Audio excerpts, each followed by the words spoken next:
पिछले कुछ दिनों से, बल्कि एक हफ्ता 10 दिन की बात है कि लगातार भारत के मुख्तलिफ ओहदेदारान, उनके वजीर, उनके एयरफोर्स के चीफ,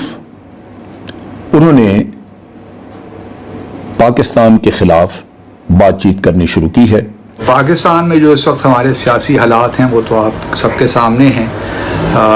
और उसका भरपूर फ़ायदा भारत उठा रहा है, ख़ास तौर पे मकबूजा और जम्मू और कश्मीर को लेकर। मस्जिदों को निशाना और फिर बेगुनाह लोगों को उसमें मारना। अगर उनका झगड़ा जो है वो अगर हुकूमत के साथ है, वो जैसी भी हुकूमत है, कमजोर या ताकतवर या परेशान हाल इकोनॉमी के हवाले से, दूसरी चीजों के हवाले से, लेकिन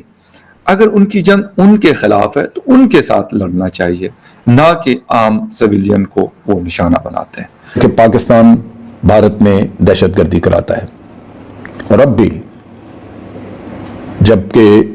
इनके स्ट्रेटेजिक पार्टनरशिप के एग्रीमेंट, ये ग्रुप की मीटिंग हुई वहां पे अमेरिका में, तो जॉइंट कम्युनिके में भारत ने फिर जबरदस्ती ये नुक्ता दाखिल करवाया कि cross the border terrorism Pakistan को बंद करना चाहिए या हमसाया मुल्क को बंद करना चाहिए। नमस्कार दोस्तों, स्वागत है आप लोग का हिंदुस्तानी स्पेशल के एक और नए वीडियो में। दोस्तों, भारत की तरफ से जिस प्रकार के बयान आ रहे हैं उससे जो पाकिस्तान है वो बहुत ज़्यादा परेशान है। हालांकि ये जो बयान है वो चाइना के लिए दिए जा रहे हैं, लेकिन पाकिस्तान जो है वो हर समय ये समझता है कि भारत जो है वो उस पर अटैक कर देगा, और इसीलिए पाकिस्तानी मीडिया लगातार इन सब चीज़ों पे बात कर रही है। दोस्तों, पाकिस्तानी मीडिया का ये भी मानना है कि जो कुछ भी अनस्टेबल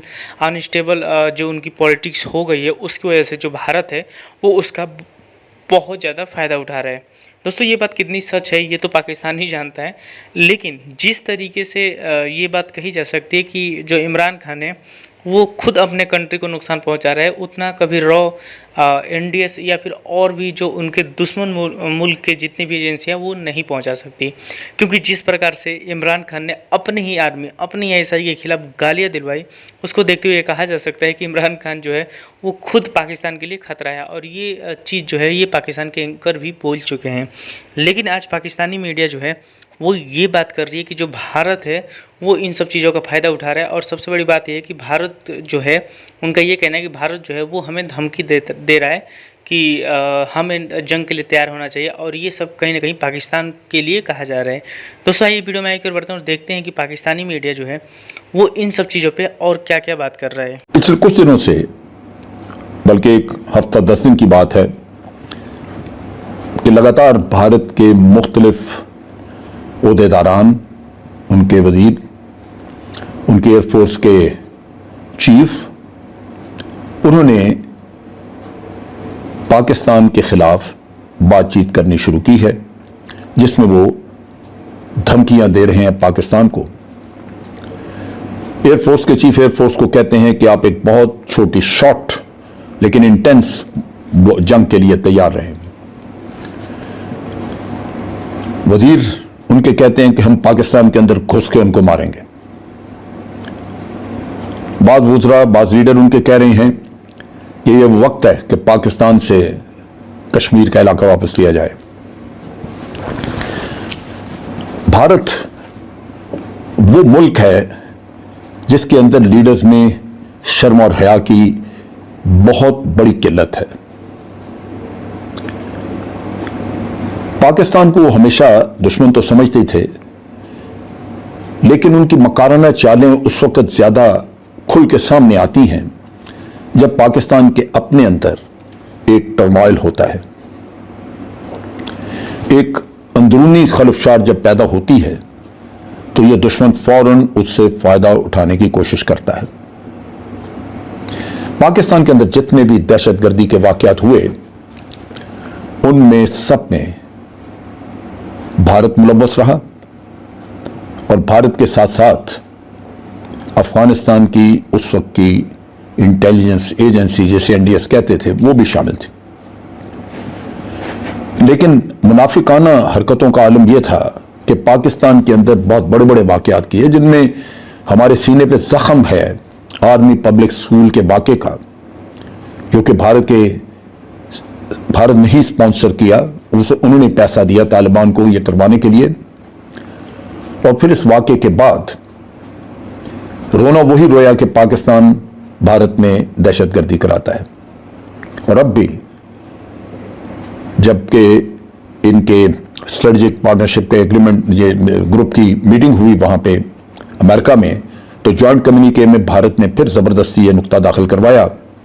कि cross the border terrorism Pakistan को बंद करना चाहिए या हमसाया मुल्क को बंद करना चाहिए। अब वही बहाना फिर वो बनाना चाहता है, क्योंकि इस वक्त पे पाकिस्तान अंदरूनी तौर पे डिस्टेबलाइज्ड है। इस वक्त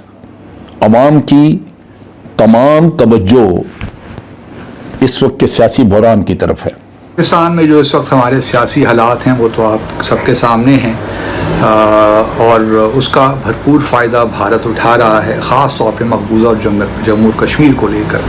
आप सबको याद होगा कि 5 अगस्त 2019 को भारत ने कुछ ऐसे इक़दामात लिए और मकबूजा जम्मू और कश्मीर का जो स्पेशल स्टेटस था आर्टिकल 370 के तहत उसको ख़त्म कर दिया। और आप कल गुज़श्ता रोज़ एक डीलिमिटेशन कमीशन जो बनाया था उसने अपना काम ख़त्म कर लिया है, और अब उसने अनाउंस किया है जो उसकी रिकमेंडेशंस हैं वो यही हैं कि 90 हल्के होंगे जम्मू और कश्मीर में। इसमें लद्दाख शामिल नहीं है, ऑब्वियसली उनको भी यूनियन टेरिटरीज़ 2 अलग अलग बना दी गई थी। और इन 90 कॉन्स्टिट्यूंसीज़ हैं उसमें जो हैं 47 वो हैं वैली की होंगी और 43 जो हैं वो जम्मू की होंगी। तो इससे आप अंदाज़ा लगा सकते हैं कि भारत किस तरफ जा रहा है। हालांकि आबादी के लिहाज से, तनासब के लिहाज से जम्मू की जो 7 सीटें जो इंक्रीज़ हुई हैं उसमें इजाफा हुआ, इसकी कोई जस्टिफिकेशन नहीं है। हमारे वज़ारत ख़ारजा ने कल गुज़श्ता रोज़ यहाँ पे जो नाज़िमुल अमूर हैं भारत के, उनको दफ्तर ख़ारजा बुलाकर प्रोटेस्ट तो किया,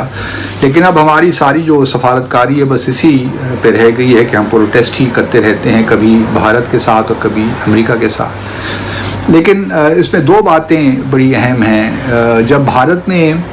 5 अगस्त 2019 को ये गैर आइनी इक़दामात लिए तो तकरीबन 23 पिटीशंस इस फैसले के ख़िलाफ़ दायर की गई भारत की सुप्रीम कोर्ट में। लेकिन सुप्रीम कोर्ट का क्या किया जाए भारत की कि वो भी बड़ी सियासी हो गई है, और उसने अभी तक इन 23 जो हैं पिटीशंस उन पे कार्रवाई शुरू नहीं की। और अफगानिस्तान के अंदर होने वाले शदीद किस्म के हमलों के हवाले से जहाँ पर बहुत सारे पिछले कई मतलब हफ्तों से देख रहे हैं कि बेशुमार बेगुनाह लोगों की ज़िंदगियां जो है वो इस हमलों की वजह से जा रही हैं, लेकिन अभी तक ना तो इसका रोकने का कोई तरीक़ाकार नज़र आ रहा है, और लगता ऐसा है कि अफगान तालिबान की जो हुकूमत है वो भी बेबस नज़र आती है। फाइनेंशियल क्राइसिस में गिरी हुई हुकूमत तकरीबन अभी इनको 8 या 9 महीने होने को है, लेकिन अभी तक हालात इनके काबू में नहीं है। बहुत सारी क्राइसिस जो हैं वो बढ़ रहे हैं, और स्पेशली अब अगर सिक्योरिटी के हवाले से, क्योंकि हालात बहुत बेहतर हो गए थे इनके आने के बाद, बहुत सारी जगहों पे बम धमाके और ये चीज़ें ख़त्म हो गई थी, लेकिन अब दोबारा ये शिद्दत के साथ इसने सर उठाना शुरू किया हुआ है। इसकी डिटेल्स में बिल्कुल जाएंगे और बात भी करेंगे, लेकिन उसमें जाने से पहले आप लोगों से रिक्वेस्ट है, जिन लोगों ने मेरे चैनल को सब्सक्राइब नहीं किया तो प्लीज़ चैनल को सब्सक्राइब करना, बेल और लाइक का बटन दबाना ना भूलें। बात हम कर रहे हैं अफगानिस्तान और अफगानिस्तान में होने वाले हमलों की। ताज़ा जो हमले हुए हैं वो मज़ार शरीफ में 2 मिनी बसेस को निशाना बनाया गया, जिसमें अभी तक तकरीबन जो इत्तलात आई हैं कि 10 लोगों की जानें गई हैं और काफ़ी सारे लोग उसमें ज़ख्मी हुए। इससे पहले जुम्मे वाले दिन, जो अभी कुछ एक हफ्ता 10 दिन पहले की बात है, अफगानिस्तान के मुख्तलिफ शहरों में मस्जिदों को निशाना बनाया गया और गालिबन 50 से 60 लोगों की जानें इसमें गई और सैकड़ों लोग इसमें जख्मी हुए। अब हैरानगी मुझे होती है कि पहले तो ये था कि कहा जाता था कि यार तालिबान कर रहे हैं, अमेरिकन हुकूमत के ख़िलाफ़ हैं, क्योंकि अमेरिका अफ़गानिस्तान में बैठा हुआ है और वो चाहता है कि वो उनके मुल्क से निकल जाए। अब वो लोग निकल गए, अब कौन है जो ये सारा कुछ मैनेज कर रहे हैं और ये सारा कुछ कर रहे हैं? और सबसे बढ़कर अगर अब कह देते हैं, कोई लोग कहते हैं कि ये शुमाली इत्तेहाद के जो लोग हैं, नॉर्दर्न अलायंस के लोग हैं, कोई कहता है ये ISK के लोग हैं, ISIK के लोग हैं, या जो भी हैं, लेकिन मस्जिदों को निशाना और फिर बेगुनाह लोगों को उसमें मारना, अगर उनका झगड़ा जो है वो अगर हुकूमत के साथ है, वो जैसी भी हुकूमत है, कमजोर या ताकतवर या परेशान हाल इकोनॉमी के हवाले से, दूसरी चीजों के हवाले से, लेकिन अगर उनकी जंग उनके खिलाफ है तो उनके साथ लड़ना चाहिए, ना कि आम सिविलियन को वो निशाना बनाते हैं। अव्वल तो मेरे ख्याल में अफगानिस्तान में शायद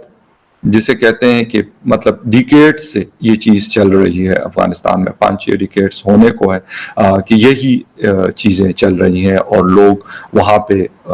मरते जा रहे हैं। लेकिन आया किसी ने, अगर मैं कहता हूं कोई भी कर रहा है, क्या कभी उन्होंने सोचा है कि यार ये मुल्क इनका है और इसको बनाना है, खड़ा करना है, किसी भी तरीके से एक सिस्टम बनाना है यहाँ का, या इसी तरीके से मतलब जो हम पुराने वक्तों में सुनते हैं कि जो ताकतवर होता था